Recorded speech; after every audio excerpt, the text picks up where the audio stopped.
We're back with Stevens Point Mayor Mike Wiza. How you doing, Zach? Good morning, Mr. Mayor. It's been a little bit since we caught up with you. In fact, it was even before the world's largest trivia contest. That's right, it was. And you participate every year. I do. How'd you finish? We wound up in 11th place out of I don't even know how many, 330 some teams this year I think there was. But I've been playing. My team's been around a little bit longer, but I personally have been playing for 40 years. I started when I was 10 years old. There we go. 40 years, so that would have been the same year that Star Wars: A New Hope came out. It was. And we were just talking about that. Someone had asked if I had seen it in the theater, and I'm like, I don't remember. But in retrospect, I must have seen it in the theater because I remember seeing Empire Strikes Back in the theater. Yeah. And VHS didn't exist, so I must have seen it in the theater. I caught a documentary that somebody made about the trivia weekend. I think sure. you were featured on it for a little bit. They went in to talk to some of the bigger teams that are a part of the contest every year. Yeah. How much of I know that it's hard to come up, maybe you don't have the numbers right away, but do you know what kind of impact this year's trivia had on the economy of the city? Well, I can tell you, well, first of all, the people you talked to, we had a film crew from New York that had come to do a bit of a documentary for their online presence. 2004, we had a film crew that actually did an actual documentary, a full-length documentary called Trivia Town that's still available. I know you can get copies at 90 FM, but I'm sure you can get it online as well. The impact economically that trivia has is huge. Now, I can't tell you numbers. I'm sure Sarah at the Convention and Visitors Bureau give you a ballpark idea, but it's more than just bed stays in hotels. It's more than just people buying gas and food here. The preparation for trivia, that impact happens all year long. I can tell you personally, me and people I know are always buying products throughout the season, specifically for trivia. Weird cereals, candy bars, things like that. Movies, all of these things have an economic impact throughout the year, not just trivia weekend. But I can tell you that based on the number of billboards you see about people sponsoring trivia and supporting trivia and wanting to be part of trivia, the economic impact has to be huge.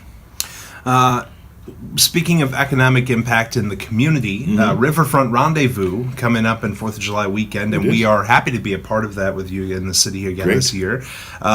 We've talked earlier about how you were kind of looking to get the community involved in making the fireworks display as big as it could be. There is some public money going into the fireworks display already, but you were looking for some donations. Well, here's what it is. So there were some comments in past years that our fireworks may not have been as exciting or as long or as large as some of the neighboring communities. So I started to look into it. At least the past 5 years, that's as far back as I went, the city puts $10,000 of revenue or a city levy into the fireworks fund. Basically, we pay for it, the city, which means the taxpayers, pay $10,000 every year. And we've had that same show every year for at least 5 years. All of our surrounding municipalities, Plover, Wisconsin Rapids, Wausau, even Roshold, Marshfield, all have larger fireworks budgets and more contributions from private donations. So I thought, let's give it a shot. So I put the word out there, and I haven't been vigorous in pursuing it, but we're looking at raising an additional $5,000 this year through donations. And last I checked, we're a little over halfway to our goal. So if you would like to participate, or any one of your listeners would like to participate in helping contribute to making Stevens Point's fireworks a little bit better this year, we can accept donations at City Hall. And I started a GoFundMe page too. So if you go to the GoFundMe website and look for Stevens Point Fireworks, you'll find that. And then you can say, hey, I paid for some of that. And that'll help for everybody's entertainment. I think it will. We'll give it a shot one year. If it doesn't go over so well, we'll go back to the same way we were doing things. I think the community wants to be involved, and I think that they're willing to throw in a couple of bucks if they want to see the fireworks. I know that we're a little over a month out at this point. Are things getting... how much involvement do you have with Riverfront Rendezvous from like a planning aspect? Not so much as from a planning aspect. They ask me about logistical things that we may need to consider if we're having something new, but really that's handled through our Parks and Recreation Department. Our director, Tom Schrader, and his staff do a fabulous job. Greg DeKroger over at the university handles all the talent booking. It's really their baby, and they've been doing it for years. They know what's going on. One interesting thing, though, is Create Portage County applied for and received a grant of about $25,000 to have live music. I think it's on Thursdays. So basically every Thursday in June and every Thursday in July, bookending Riverfront Rendezvous, we've got grant money to have live music at the bandshell at Pifter Pioneer Park. So we're going to have food carts set up there and things like that. I would encourage your listeners to come on down on Thursdays. You can find the lineup either on their Facebook page or at Create Portage County, their website. You mentioned the university, and that brings me to my next topic, the UWSP Student Study on comparing tax revenue and residential revenue generation, a very interesting look at Stevens Point since 2001. Tell me a little bit about the results of that study. And it was a great project. So we partner with the university frequently on doing different projects. It helps the students do the research and learn, and then the city benefits from having a product and or recommendation. We recently had a organics diversion or composting feasibility study done, and we're about to present that to the city council. But this one was particularly unique in that it mapped the tax income density throughout the city. So if you look, you can actually go to stevenspoint.com and see the Talking Point Mayor's Show. It's a little video. You can get it on YouTube, or you can see it on cable access. That we talked to not only the student, but their instructor and advisor to talk about the project. So all of that's available too. But what it does is it measures the revenue density based on the parcels. Now, this is important because when we have new developments or new expansions, it's not like it costs the city money in some cases because we have to build infrastructure to support that. So we have a little over 300 lane miles of road in the city of Stevens Point. Underneath that, we have sanitary sewer, we have water mains, we have storm sewer lines, and all sorts of other things that go into that infrastructure. So if we build development on the outside of town, we have to put roads and all of those utilities in there. If they are larger lot sizes, say a residential one-family house on a half acre of land, it's very expensive per acre to run those utilities out there. The tax revenue generated from that parcel may not cover the cost. Now, something that's a little more dense, and you can see this from the students' research, the downtown areas, the older neighborhoods where the lot sizes are maybe 50 feet by 100 feet, an eighth of an acre or something along those lines, tend to generate higher revenue per acre because of the density or because of the fact that you have a concentration of businesses paying taxes. So they actually put it into a 3D graph over the city of Stevens Point to show you where our highest tax revenues come from, and obviously, like I said, it's the downtown area, the business districts, things like that, and where the lowest comes from, and those are typically our sparse residential areas, Whitetail subdivision in that area, larger lots. So is this information that you usually would have collected yourself? Typically, it's not done in the way that the student did it. We don't have time to do that. We know, generally speaking, that larger lots don't necessarily pay for themselves in the residential environment, and that cost of putting in the infrastructure is always weighed when we're considering development projects.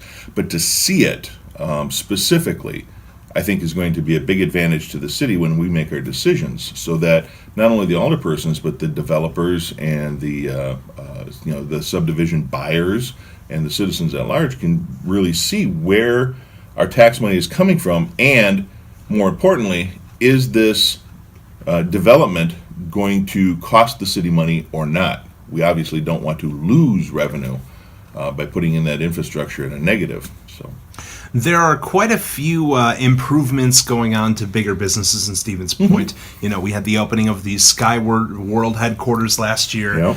They're improving Marshfield Clinic and Aspirus here. St. Michael's. They're building a new hotel right here in the downtown area. University Science Building. I guess, and that as well. I guess my question is, we've seen Wausau and Wisconsin Rapids. They're going through some major development phases now, just trying to get the ball rolling on improving their downtowns and their riverfronts, particularly. I know that Division Street has been a focus or has been a concern for Stevens Point, as far as maybe that's your next goal, to improve that, to get more businesses attracted to that area. Is that the idea, or is there another part of the city that economic development is going to become a focus for?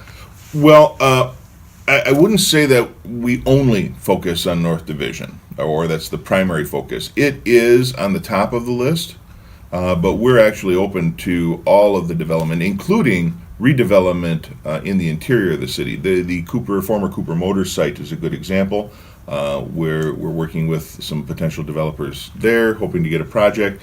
The former Lullaby site, just north of that new Cobblestone Hotel, has been a site that's been vacant and ready for development for several years now. We actually have a couple irons in the fire with that one as well. So we're working on development not only in infill, but on the outskirts of the city where we can do it smart. North Division Street corridor is something that I think has been a focus of some people.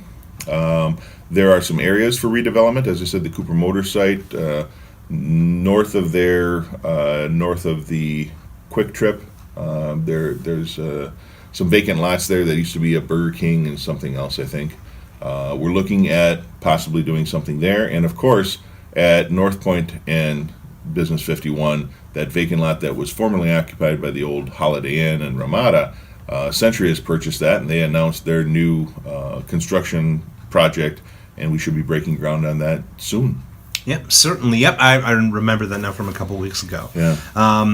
It's really exciting that we've created an environment here in Stevens Point where we can actually foster development, but foster smart growth too. Again, we don't want to sprawl and develop just for the sake of development. We want to do it smart, and that student project you talked about helps us do that, because sprawl doesn't help the city as much. Because you're generating less revenue. So we want to make sure it's smart, and we want to make sure that we're doing it in the best interest of the taxpayers.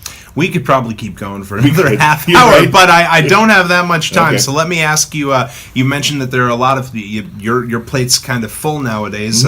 What else are you working on? Well, we're in the middle of a lot of different things. Evaluating not only our zoning code, but our comprehensive plan. We're in the process of redoing both of those, taking public input on all of the chapters individually. So watch the city website for our meetings. We're having special meetings towards the end of the month. Fourth Monday of the month is when we go over those projects.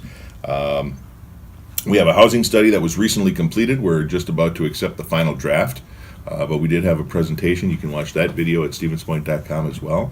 And of course, then when we have the final copy, that'll be made available to the public. What that does is really it evaluates our housing infrastructure the way we have it, and maybe identifies some of our strengths and weaknesses when it comes to housing stock. We've been working with employee retention and attraction, and one of the things was adequate housing. I've talked to realtors, I've talked to millennials, new employees, I've talked to businesses to find out what they want. This housing study is a culmination of that research, not my personal research, but the company that we had do this, to really support our potential developers in giving them a direction as to what we need. Do we need more condo-style housing? Do we need more mid-level housing, $200,000 to $300,000 houses, single family? Do we need more duplexes, apartments? All of that is going to be outlined in that housing study. So I think what we're really doing is setting the foundation for our growth for the next 10 or so years with all of these evaluations and studies and updates.